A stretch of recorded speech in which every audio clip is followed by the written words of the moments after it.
तो आ गए आप। आ गए हो तो चैनल को सब्सक्राइब कर लेना। वीडियो अच्छी लगे तो लाइक और शेयर कर देना और हाँ, बेल आइकन जरूर दबा देना ताकि आपको नई वीडियोज की नोटिफिकेशन मिलती रहे।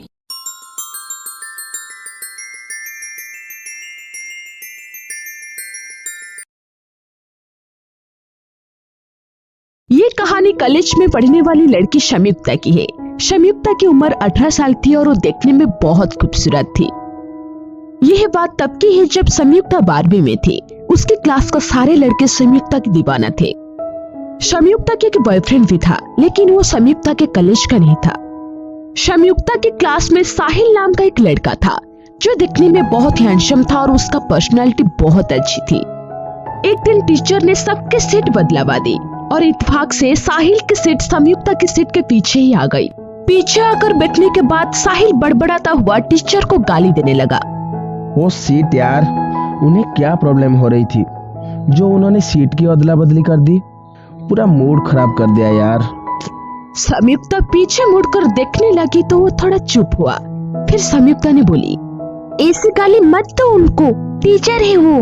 फिर साहिल ने बोला, तुझे बड़ी लगी है उसकी इज्जत की? तो ठीक है और गली दो, अगर उसने सुन लिया तो तुम्हारा खैर नहीं। फिर वो चुप हो गया। उसके बाद उसने गाली नहीं दी। बीच बीच में साहिल शमीक्ता से बात करता रहा। शमीक्ता को भी अच्छा लग रहा था क्योंकि वो भी उसको पसंद करती थी। फिर बातों ही बातों में साहिल ने शमीक्ता से पूछा, तेरा कोई बॉयफ्रेंड है क्या? हाँ है। अच्छा है, फिर तो तूने उसके साथ बहुत मस्ती किया होगा। नहीं नहीं, मैंने कभी उसके साथ कुछ नहीं की। फिर शमीक्ता ने उससे बात नहीं की क्योंकि टीचर देख रही थी। फिर साहिल भी आराम से बैठ गया। तभी लंच का समय हो गया। लंच के बाद खेल का पीरियड था, लेकिन शमीक्ता को लंच के बाद पेट में हल्का दर्द होने लगा था। ये बात शमीक्ता ने टीचर को बताई तो वो बोली, ठीक है तो तुम प्लेग्राउंड में मत जाना। जब पीरियड शुरू हुआ तो क्लास के सारे स्टूडेंट्स नीचे चले गए। शमीक्ता कमरे में अकेली बैठी रही। क्लास खाली देखकर वो बेंच पर लेट गई क्योंकि उसे बैठने में दिक्कत हो रही थी। शमीक्ता आंखें बंद करके लेटी हुई थी कि तभी अचानक किसी ने उसे छूने का एहसास हुआ। शमीक्ता सकपका गई और एकदम से उठी तो सामने साहिल खड़ा हुआ था। साहिल शमीक्ता को देखकर हंसने लगा। गुस्सा होते हुए शमीक्ता ने कहा, पागल हो क्या तुम, क्या कर रहे थे ये? उस पर जैसे शमीक्ता के गुस्से का फर्क ही नहीं पड़ा। वैसे तो शमीक्ता भी उसको पसंद करती थी, लेकिन उसने बिना पूछे उसे छू लिया इसलिए वो नाराज थी। फिर साहिल ने बोला, और शमीक्ता बोलो, क्या बात है, ऐसे खामोश बैठी हो? पहले तुम ये बताओ कि तुम क्लास में कैसे आ गए?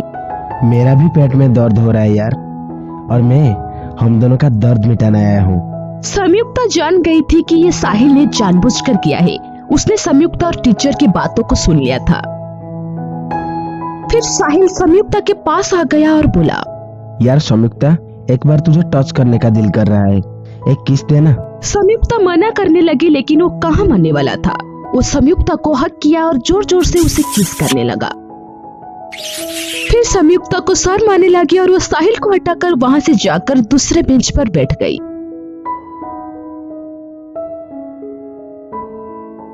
शमीक्ता को खुद पर गुस्सा भी आ रहा था क्योंकि वो साहिल के चक्कर में उसके पहले वाले बॉयफ्रेंड को भी धोखा दे रही थी। मगर साहिल उसके बॉयफ्रेंड से देखने में कहीं ज्यादा अच्छा था, इसलिए शमीक्ता उसको रोक नहीं पा रही थी। साहिल फिर से शमीक्ता के पास गया और बोला, छू तो लिया मैंने, एक बार और एक किस दे देना, बहुत मजा आएगा, प्लीज दे देना। नहीं, ये गलत है, आज के लिए बस इतना ही, अब तुम यहाँ से जाओ। इतने में ही क्लास के दूसरे स्टूडेंट्स भी आ गए। शमीक्ता उसके सीट पर आ गई और साहिल भी अपना सीट पर चला गया। साहिल ने चुपके से शमीक्ता के कान में कहा, कल आएगी क्या? हाँ, मैं आऊंगी। अगले दिन जब शमीक्ता क्लास में पहुंची तो साहिल पहले से ही क्लास में बैठा हुआ था।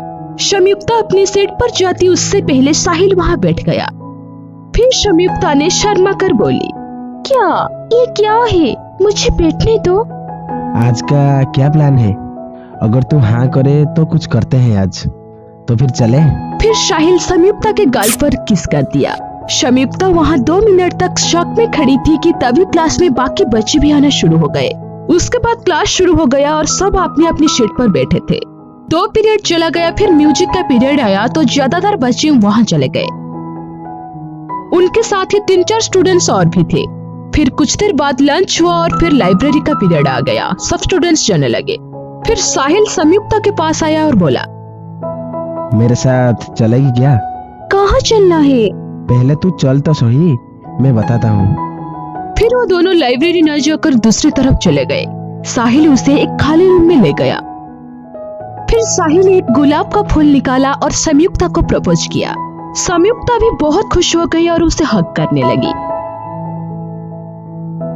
I love you so much baby, you are so sweet। फिर साहिल ने प्यार का आड़े में संयुक्ता के साथ मनमानी करने लगा। वो दोनों उस बंद कमरे में सारी हदें पार करने लगे। फिर कई दिनों तक ऐसा ही चलता रहा। उन्हें जब भी मौका मिलता वो दोनों बहुत करीब हो जाते थे। लेकिन कुछ दिनों के बाद साहिल का स्वभाव बदलने लगा। वो संयुक्ता से प्यार करना तो दूर, वो उसी से बात करना भी बंद कर दिया। अब साहिल दूसरी लड़कियों के साथ घूमने लगा था और संयुक्ता को अवॉइड कर रहा था। संयुक्ता को सब कुछ समझ में आ गई कि साहिल उससे नहीं, उसकी खूबसूरती को, उसके जिस्म को प्यार करता था। वो उसे धोखा दिया था। अब संयुक्ता को रियलाइज होने लगी थी, उसे खुद पर घिन आने लगी थी। क्यों ना हो, साहिल ने उसे धोखा तो दी थी, लेकिन संयुक्ता ने भी तो अपनी पहला वाला बॉयफ्रेंड को धोखा दिया था। संयुक्ता को अपनी पुराना बातें याद आने लगी कि भले ही उसका पहला बॉयफ्रेंड इतना सुंदर नहीं था, लेकिन वो उसे सच्चा प्यार किया था। वो साहिल जैसा उसकी बॉडी को नहीं, उसके मन को प्यार कर रहा था। उसने तो संयुक्ता की इज्जत के खातिर उसे कभी छुआ तक भी नहीं था। संयुक्ता ने इतना अच्छा लड़का को धोखा देकर बहुत बड़ा गलती कर दी थी। बस अब संयुक्ता की आंखों से आंसू निकल रही थी और वो फुट-फुट के रो रही थी। अब संयुक्ता के पास एक ही रास्ता था कि वो उसके पहला बॉयफ्रेंड के पास जाए और उससे माफी मांगे, पर इसके लिए संयुक्ता हिम्मत जुटा नहीं पा रही थी। फिर भी वो किसी तरह से उसके पास गई और रो रो के उसे सारी बात बताई और उससे माफी मांगने लगी। राकेश बहुत अच्छा लड़का था, उसे अपनी बाहों में लिया और बोला, चुप कर पगली, ऐसे कौन रोता है? जो हो गया सो हो गया। पुरानी बातें हमेशा दर्द ही देता है। उस बात को भूल जा, मैं हूं ना तेरे साथ, चुप हो जा। अब संयुक्ता बस राकेश को पकड़कर रो रही थी। कुछ दिन के बाद संयुक्ता पूरी तरह बदल गई। अब वो राकेश को बहुत प्यार करने लगी थी और उसके अलावा किसी और लड़के को आंख उठाकर भी नहीं देखती है। तो दोस्तों, हमें कभी भी जल्दबाजी में कोई फैसला नहीं लेना चाहिए और अपनों को कभी धोखा नहीं देना चाहिए। प्यार हमेशा शकल देखकर नहीं, हृदय देखकर करना चाहिए। हमें हमेशा खुद पर काबू रखना चाहिए।